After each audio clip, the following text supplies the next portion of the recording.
Hello and welcome to my channel. I hope you enjoy this story.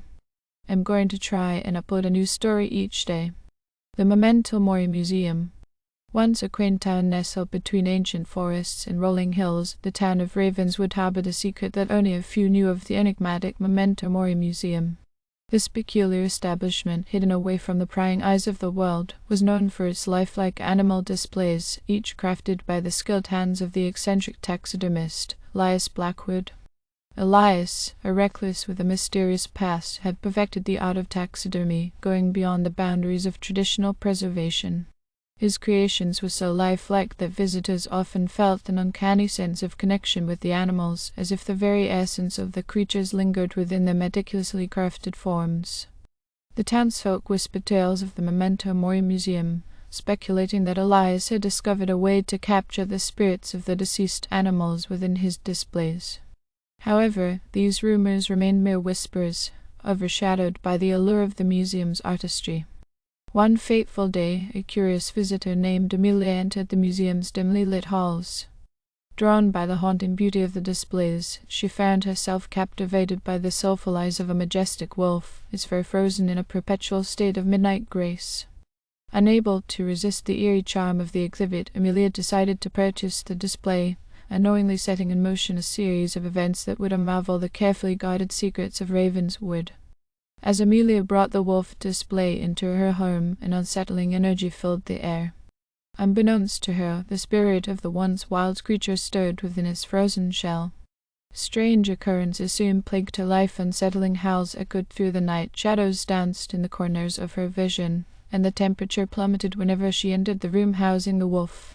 Terrified yet inexplicably drawn to this supernatural force, Amelia sought the help of a local historian, Professor Nathaniel Gray, who had spent years researching the town's hidden mysteries. Together, they delved into the history of the Memento Mori Museum and Elias Blackwood. Their investigation uncovered a dark truth: the taxidermist had stumbled upon an ancient ritual that allowed him to bind the spirits of the animals to their preserved forms. Elias believed he could give the deceased creatures a second chance at life, but he had unwittingly created a conduit between the world of the living and the afterlife. As Amelia and Professor Gray raced against time to unravel the mystery, the once tranquil town of Ravenswood descended into chaos. The spirits of the taxidermied creatures roamed freely, their ghostly forms twisting reality and unleashing a malevolent force that threatened to consume everything in its path. In a climactic confrontation within the Memento Mori Museum, Amelia and Professor Gray faced not only the unleashed spirits but also the tortured soul of Elias Blackwood himself, trapped between life and death. The boundaries between the physical and spiritual realms blurred, and the museum became a battleground for the living and the dead. Amelia, guided by an otherworldly intuition, discovered a way to reverse the ancient ritual. With a heavy heart, she released the spirits from their taxidermy prison, allowing them to find peace in the afterlife.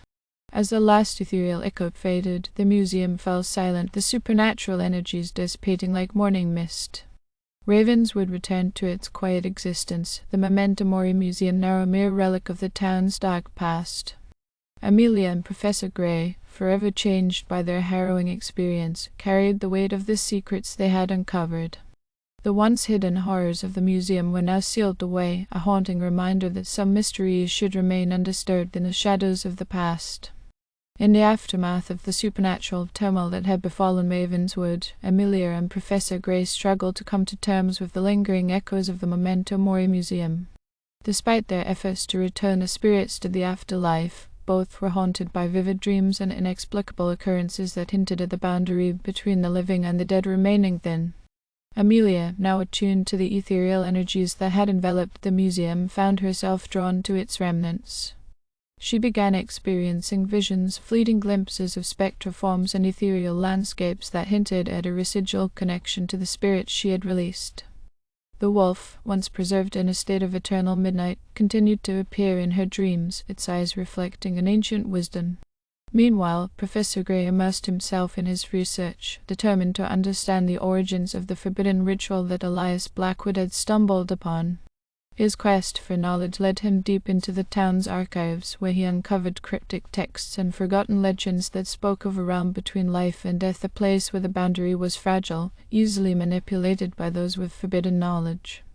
As the two delved further into the mysteries, they discovered that the Memento Mori Museum was not the only nexus of supernatural energy in Ravenswood. The town itself was built upon ancient ley lines, converging at a focal point that acted as a gateway to the spiritual realm. The revelation sent shivers down their spines, realizing that the town's very foundation was a breeding ground for the supernatural. Amelia and Professor Gray faced a dilemma should they attempt to seal the gateway and prevent further supernatural disturbances, or should they embrace the otherworldly forces and seek a deeper understanding of the bloodline between life and death. The answer became clear as the spectral disturbances in Ravenswood escalated, affecting not only the taxidermied creatures but also the souls of the living. The duo embarked on a perilous journey to perform a ritual that would either close the gateway or strengthen the connection between the worlds. Guided by the remnants of Elias Blackwood's research, they entered a realm where time and space intertwined, facing manifestations of their deepest fears and regrets. In a climactic confrontation at the heart of the ley lines, Amelia and Professor Gray confronted the ethereal forces that sought to breach the barrier. As they chanted the incantations that would determine the fate of Ravenswood, the very fabric of reality seemed to tear apart. Shadows danced and twisted, and the spirits of the taxidermied creatures appeared one last time, offering a silent acknowledgement before fading into the unknown. With a final incantation, the ley lines sealed, restoring a fragile balance between the worlds. Ravenswood, no longer a nexus for supernatural disturbances, returned to its quiet existence. The Memento Mori Museum, once a haven for the spirits of the taxidermied creatures, remained a mere memory, its artifacts scattered or lost to time.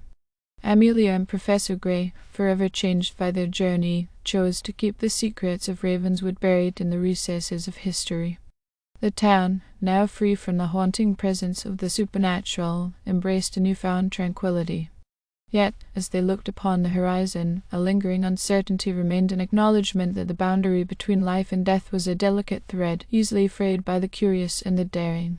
And so Ravenswood slept, its mysteries buried deep within the soil, waiting for the day when another unsuspecting visitor might stumble upon the remnants of the Memento Mori Museum, setting in motion a chain of events that transcended the boundaries of the living and the dead. Thank you for listening. I hope you enjoyed the story. Please don't forget to like, and even better, like and subscribe. Thank you very much. Have a great day.